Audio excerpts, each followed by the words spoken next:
Hi there, I'm Fred Trost standing here with Tom Cooley, who's a wildlife biologist. And Tom, before we get into our wildlife sketch that we're going to talk about here on Michigan Outdoors, let's talk about what a great day this is for March 21st, the first day of spring in Michigan. Yeah, it's a beautiful day. It certainly is. I don't know what the temperature is, but the wind is howling, snow on the ground.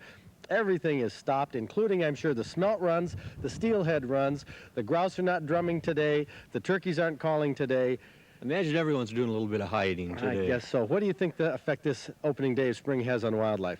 Well, it shouldn't affect them too much. It's going to put them into cover a little bit, but we've had such a mild winter that they've come through in real good shape, and this shouldn't affect them too much. What about, I know it's out of your area, but the buds on the trees and the plants that have started to think it's spring? Yeah, some of the trees have started budding out, but again, hopefully this isn't going to last and we'll get over this. So it won't have a big effect? I hope not.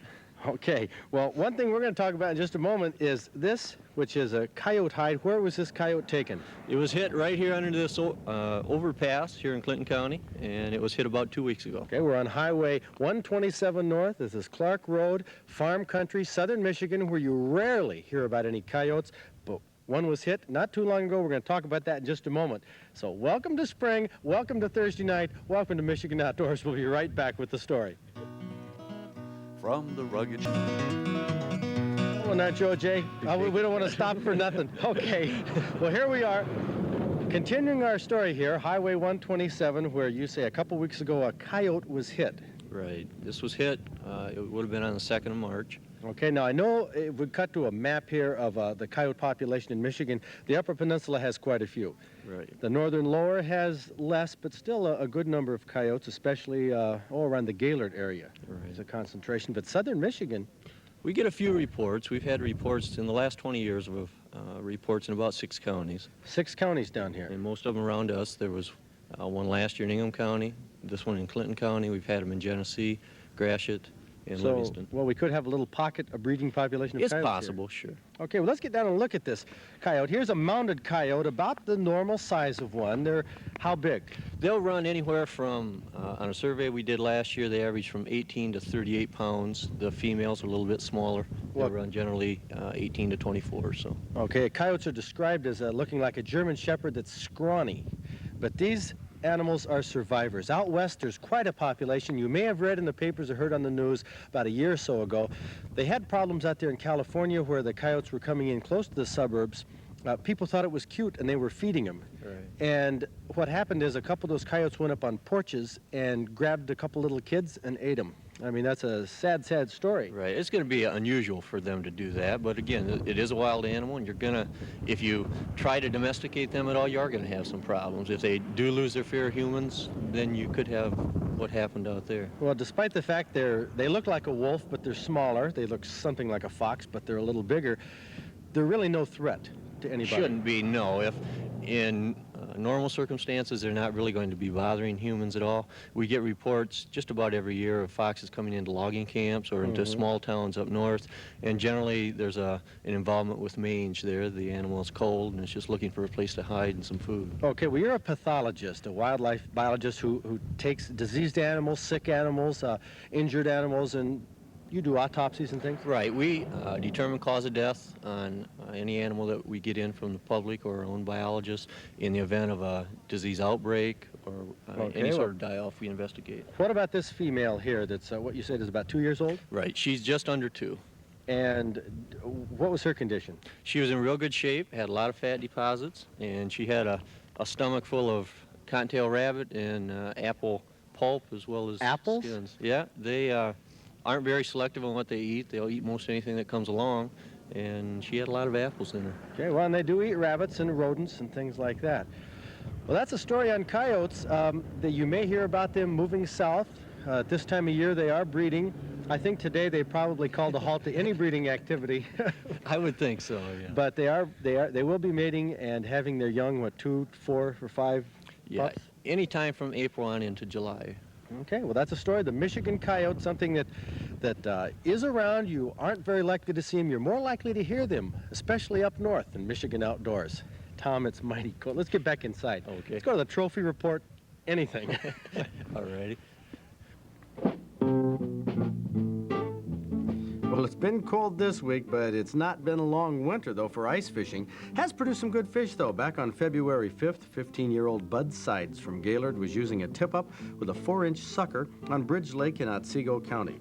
It's 3 pounds short as a master angler northern pike entry with the DNR, but it's a trophy nonetheless. It's 17 pounds. It's 39 inches long. Congratulations, Bud. That's probably in the top 20 pike that will be caught in Michigan this year. Now, this fish isn't fuzzy, only the picture, caused by moving the camera when taking the snapshot. But we do get an idea of what a 2-pound, 1-ounce black crappie looks like. Tom Hughes from Garden City says he was ice fishing with a number 10 Darby and spikes. I'm not sure what that is, but it was off Lake Huron's Mud Creek in Tuscola County. Notice his short sleeve shirt? The photo was taken on February 26th. Wouldn't have done that today. Now, just to show you that our sucker run began very early this year, Roger Baldus from Spring Lake took this 5-pound, 15-ounce white sucker from Crockery Creek in Ottawa County. That was on March 6th. That's my birthday, by the way. That's the day I turned 29. Now, I turned 29 on March 6th, but that was a few years ago. We had a good steelhead run early this year for a while. In fact, last week we showed you the last day of really the first major run this year, but this 16-pound, 2-ounce steelhead was not taken in a river. It evidently was caught through the ice by Joe Hawkins of East Jordan, fishing with a minnow on Lake Charlevoix, 5:30 in the evening on March 5th. Now, I've never heard of anyone using minnows while stream fishing for steelhead. That just might have worked for us a little better last Tuesday when we only caught one, who knows. But for putting the idea in my head, let's make Joe Hawkins our Michigan Outdoors Master Angler of the Week. Pike and muskie season is closed right now in Michigan because it's spawning time, and the DNR is working on some projects to collect the pike and muskie as they go up the streams and they go into flooded areas, especially in the southern part of the state, and do a lot of spawning. And the DNR has been helping propagate pike and muskie by doing a little project. Now, I got some film when I worked for Morton F. back in, it's about 1968, 69. Ned Fogel was in that film, several people. Nothing has really changed except maybe their haircuts, but they're doing these same type of projects right now. Usually it's in early April, but it's the first week of April normally after the ice goes out, but this year it's been earlier. Now, northern pike and muskie make their spawning runs, moving up small streams, trying to get into the flooded marshlands where they can lay their eggs. And unfortunately, our flood control efforts have minimized the marshlands available to pike, so the DNR has been propagating pike, especially down in the southwestern part of the state at the Wolf Lake Fish Hatchery. First problem, of course, is capturing the mature male and female pike before they spawn so they can be taken to the hatchery where their eggs will have the best chance for survival.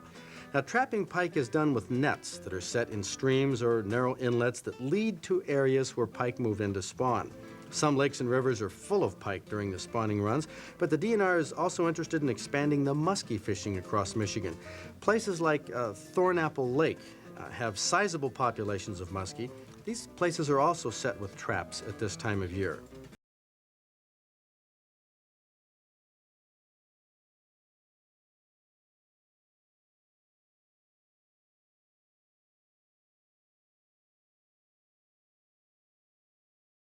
Now, there are some nice-sized muskies which are borrowed from these lakes for a short while. These will all go back, and they'll be available for fishermen as soon as the season opens up on May 15th. Look at that. Close to being a Master Angler trophy. But actually, muskies this size are a second priority, and they're taken to the hatchery after the quota of pike is obtained because the pike are the number one. So pike like this, that's a smaller one, that goes back into the drink. Got the quota. Along with crappies, they're not needed. There's a 25-pound carp. They get a lot of bragging-sized bullheads, suckers, and even this nice largemouth bass. All of these other fish that are caught, incidental fish, find their way into the net or return to the water. I don't think if I were one of these fish, I'd care to spend too much time in a trap with pike and muskies of this size. But for the muskies, it's a short trip to the hatchery in a tank truck.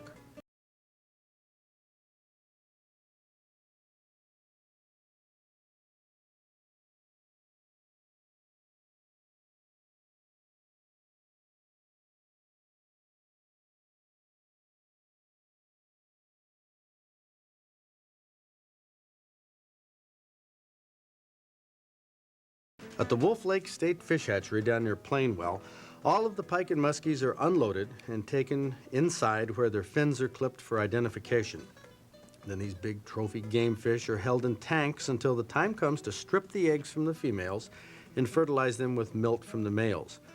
Just an 8-pound female will produce something around 150,000 eggs. If she laid these eggs in a marsh under natural conditions, only about 5% would hatch and survive the first couple of days. But in a hatchery, about 85% will make it.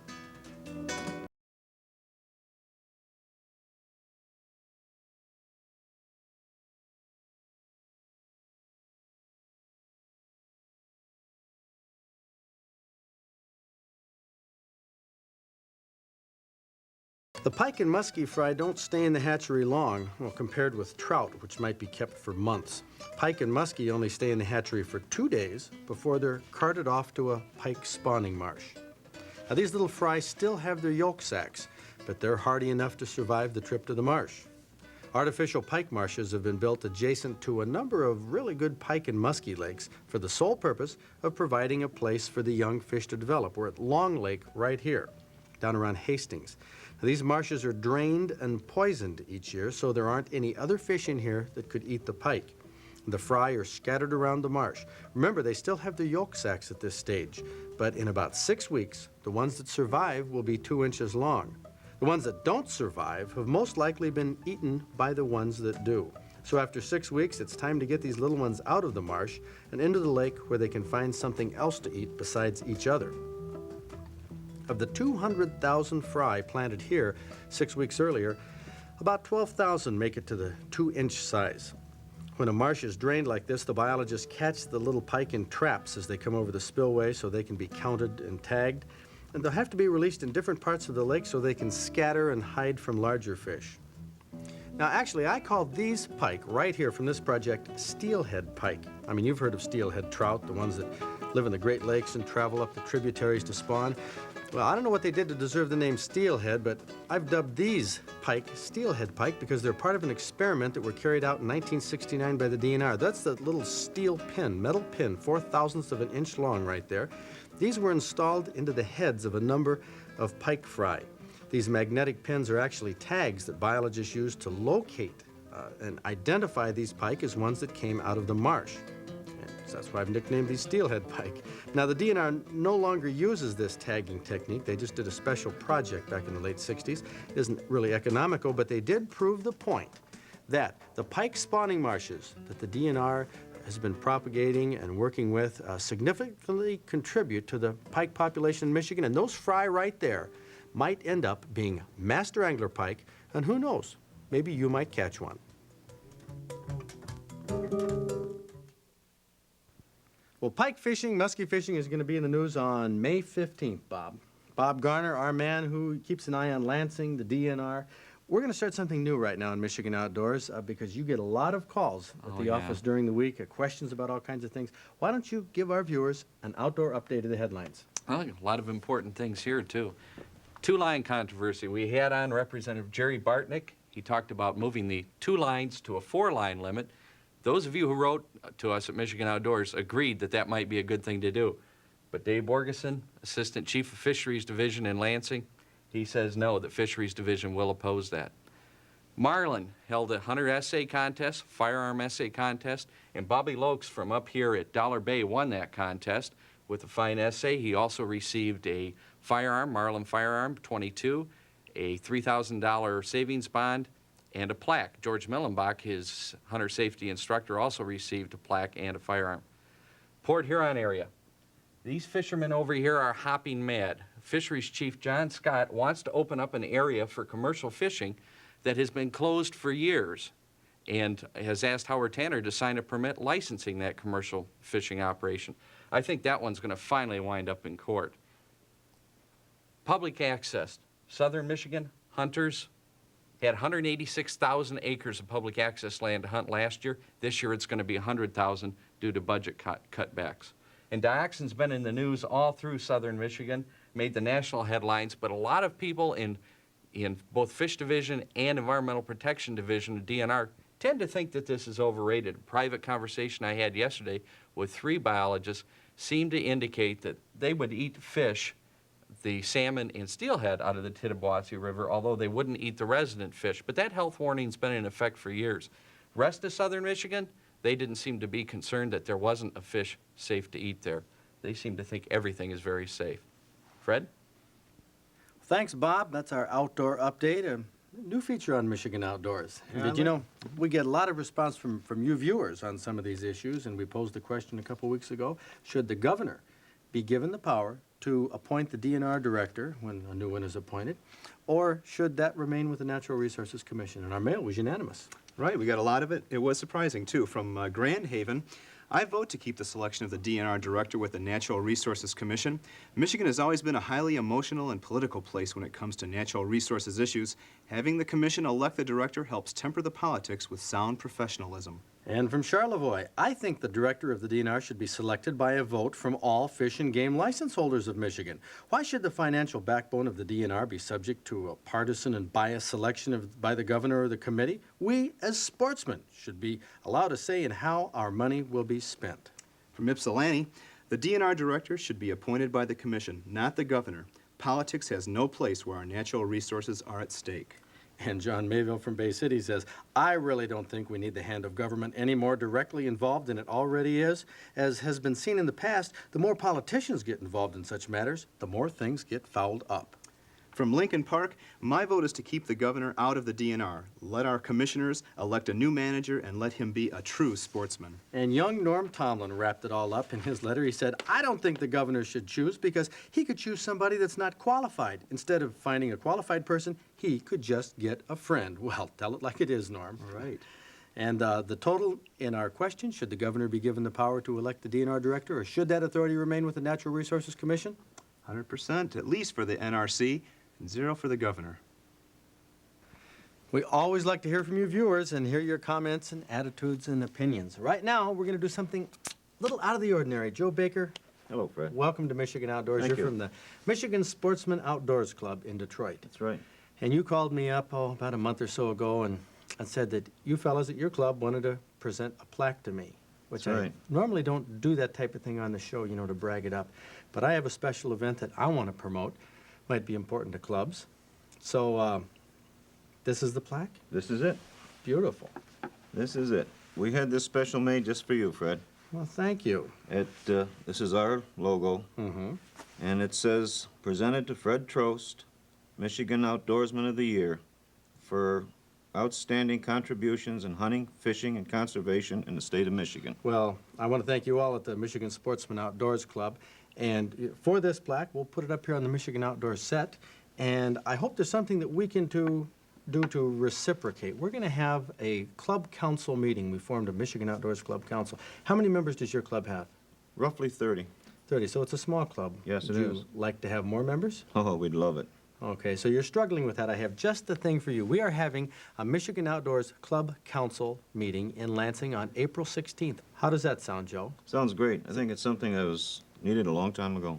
Okay, well, we hope to help out clubs like yours, and there'll be many clubs there. What do you have the most problem with, membership, fundraising, or what? Membership, no question. It's kind of tough nowadays for clubs. You know, some people have said, well, the era of clubs is over. Do you believe it? No, definitely not. I don't either. I No. just think I think one thing, try me out on this, I think that maybe sportsmen's clubs in Michigan have spent too much time fighting among themselves and bickering over issues and not strengthening themselves. I have to agree. I think you're absolutely right. Okay, well, Joe, I want to thank you for this plaque and the Michigan Sportsman Outdoors Club and a patch here. Yes, a as well. patch, and, along with the patch, an honorary lifetime membership Wow. to our club. Thank you. I'm proud to be a member. I want to see Thank you you. there at the workshop and everybody else. Well, there sure is a lot going on this weekend in Michigan. Last weekend, we were at Port Huron at a sport fishing show. I got to take a tour of a lot of the booths there, and I got to talk to Bill Ludlow. He's a fly fishing expert. He told me the difference between graphite and fiberglass fly fishing rods. Well, in fly casting, it's really important because you're not just taking the rod and throwing out a lure and pulling the line behind it. You've got to cast the line and present the fly. You take a look at this fiberglass rod here. This one's fiberglass. This is a glass. You take it and you shake the tip. And you can see how that'll wobble around like that. And every time your rod will wobble, it'll transmit a wave into your fly line, and it's not going to go through the air as Okay, so now what about the graphite? Doesn't do the same thing? No, not at all. The graphite rods, it's a higher modulus, and it stops a lot quicker. It'll come right back up and stop for you. Really quick action. And that's Oh. really what you want in fly fishing. You want a rod that's gonna stop for you. It's gonna give you a tighter loop in your fly cast, and that way you're gonna have less fly line going through the air with the tighter loop, and it's going to cast further and present the fly smoother. Okay, so we talked. Well, information like that is sometimes difficult to find, but at the Blue Water Sport Fishing and Outdoor Show, the 70-plus exhibitors were more than happy to share their knowledge and expertise with the 8,000 sportsmen and women that attended last weekend's show in Port Huron. A show like this is a perfect place to learn tips that will make your sporting, well, more successful. And it's a good place to see what's new in the outdoors. New lures, new poles, new graphs. Here's Brad Bloomquist, an angler turned lure inventor. It's called the Spin Champ, and I asked him a question that I'm sure he's been asked many times before. What makes this lure different? What makes it work? Well, it appears to be a medium fish here chasing a small one, exciting a large one to want to bite. The holes, water flowing through the holes causes a sonic effect that the fish are attracted to. The holes are on a precisely staggered arrangement, giving the lure body a slight shimmy too. And of course, this thing spins around like it looks like a, yes. maybe a minnow flying through the water. Right, it looks like a minnow swimming through the water. It's not a full spin, it's more like what I call a three-quarter spin. Of course, I can't forget about the Michigan Outdoors seminars. We had people talking about all kinds of fishing and hunting, giving people tips from the experts, people they could trust. But throughout the entire show, you know, there was an aroma of salmon cooking in the air, and well, I'll tell you, I just had to find out just how they were cooking it. Well, at the Blue Water Sport Fishing Association, boy, they cook it on the grill. I'm here with Bob Hickey. He's cooking some salmon here. Bob, looks like you've cut this up into 1 or 2 inch slices, but I see there's some kind of seasoning on that. What have you got there? Okay, we have what we call fish stuff. It's a combination my wife and I worked out. It's made up of onion, salt, lemon, pepper, garlic, salt, Lowry seasoning salt. Holy cow, a little bit of everything. Morton seasoning salt and some black pepper, and we just mix it all together and apply it to the fish on both sides. Sprinkle that on. Do you put very much on, or? A liberal application on both sides, yes. Okay. All right, well, okay. So we sprinkle it on there, put it on the grill next? Right. Okay, well, this has been cooking, how long on each side do you cook it? Cook approximately 5 minutes per side, depending on the thickness of the fillets. Sometimes it'll take up to 10 minutes. Cook until it's nice and white. You can see this is kind of raw, and that's nice and white. And I see you've got some lemon butter on. When does that go on then? Okay, that goes on right at the very end. We just apply that little dab with our brush. Give it that little extra flavor, a a little tang. Right. Apply it to both sides. And okay, well, turn it over and I want to take a taste here. I didn't get to try this yet. That's good stuff. You think that'll do it? I think that'll do it real good. Okay, great. That's the way they do it here, the Blue Water Sport Fishing Association. That's how they cook their salmon. Well, if you'd like a copy of Bob Hickey's salmon recipe, we'd be happy to send it to you. The way it's been, the way it is tonight, it's hardly a fit night out for man nor beast. But make the best of it this weekend in Michigan Outdoors. Tom, you know, there's no telling by the time this goes on the air 3 days from now whether the sun's going to be out, smelter running, or what. Let's hope the sun's out. There's no way to tell. This could clear up as fast as it hit us. Let's talk for a minute, though, about these coyotes. Some people might have some questions. Are there any chance that these coyotes in southern Michigan around the farm country, like where this one was, could interbreed with somebody's dog? Yeah, there are reports that coyotes will breed with domestic dogs. Supposedly some of the eastern coyotes are a little bit bigger because of that fact. It's difficult to separate the two. You almost need a skull to do it. But do you think it would happen more likely that a male coyote would breed with a female dog or vice versa? I don't think it'd make any difference either way. With the number of feral dogs that we have, it's possible. Feral dogs, you mean out in the Just wild? running, sure. Are there many? Yeah, I think there are a lot more than what we think. And there's a lot of them that are family dogs that they let run, and they can cause some real problems.